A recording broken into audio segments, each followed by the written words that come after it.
अरब सागर की लहरों के बीच महाराष्ट्र के रायगढ़ जिले में एक विशाल और रहस्यमयी किला खड़ा है, जंजीरा किला।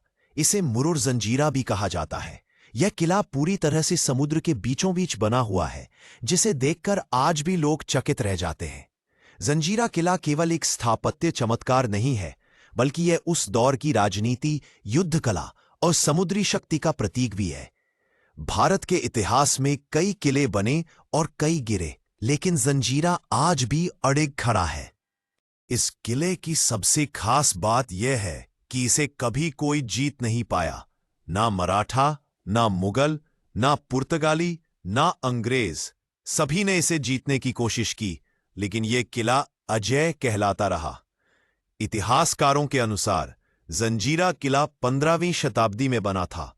उस समय यह किला समुद्री डाकुओं और आक्रमणकारियों से बचाव के लिए बनाया गया था। धीरे धीरे यह किला सिद्दी शासकों का गढ़ बन गया, जिन्होंने लगभग 300 साल तक यहां शासन किया। जंजीरा केवल ईंट और पत्थरों से बनी इमारत नहीं है, बल्कि इसके भीतर रहस्यों, षड्यंत्रों और खून से सनी कहानियों का भंडार है। आज जब कोई पर्यटक इस किले में प्रवेश करता है, तो उसे ऊंची ऊंची दीवारें, विशाल दरवाजे और तोपों की कतारें दिखाई देती हैं। लेकिन अगर रात के समय कोई अकेले इस किले में ठहरे, तो उसे ऐसा महसूस हो सकता है कि दीवारों के बीच से कोई फुसफुसाहट आ रही हो।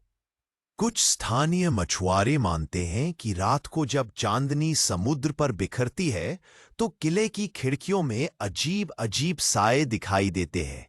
कहा जाता है कि यह उन सैनिकों की आत्माएं हैं जो जंजीरा की रक्षा करते करते मारे गए थे।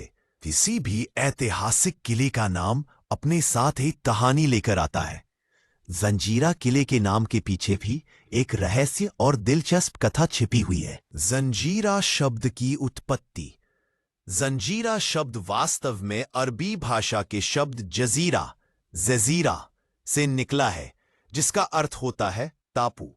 चूंकि यह किला समुद्र के बीच एक छोटे से द्वीप पर बना है, इसलिए इसे जजीरा कहा गया। धीरे धीरे यह शब्द स्थानीय मराठी और हिंदी बोलियों में बदलकर जंजीरा हो गया। स्थानीय लोग इसे मुरुड जंजीरा कहते हैं। मुरुड पास का गांव है और जंजीरा इस किले का नाम। इस तरह से दोनों को जोड़कर यह पूरा नाम पड़ा मुरुड। हालांकि भाषाई दृष्टि से जंजीरा शब्द जजीरा से निकला है, लेकिन स्थानीय दंतकथाओं में इसके पीछे अलग अलग कहानियां भी सुनाई जाती हैं। एक कथा के अनुसार जब यह किला बन रहा था, तब मजदूरों ने इसे मजबूत बनाने के लिए लोहे